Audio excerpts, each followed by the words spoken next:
What do bird flu and the cost of eggs have to do with your medical practice?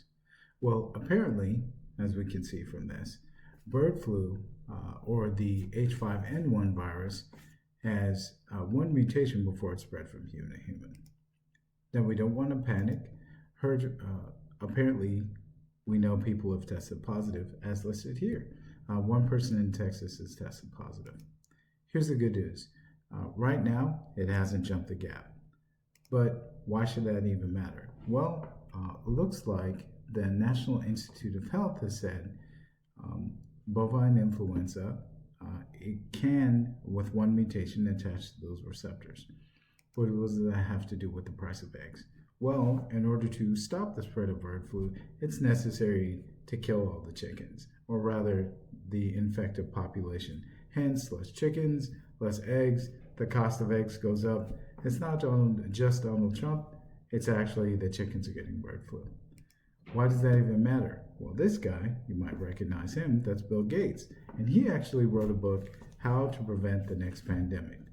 Why does this matter for a doctor's medical practice?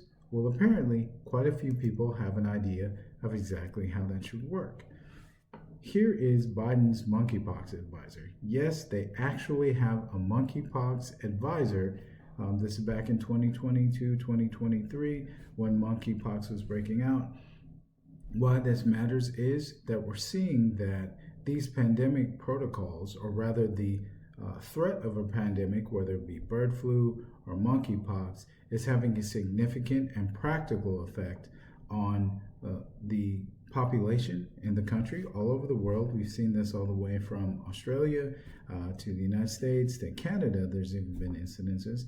And why that's significant is that the governments, or rather governments, and actually the trickle-down effects as patient populations are wondering, what do we do if we have another situation like we did a few years ago? Why this matters to you is we see here that medical professionals or doctors need to be better prepared to handle this. What can they do? One, can go ahead and adopt telemedicine. Well, we know telehealth and telemedicine.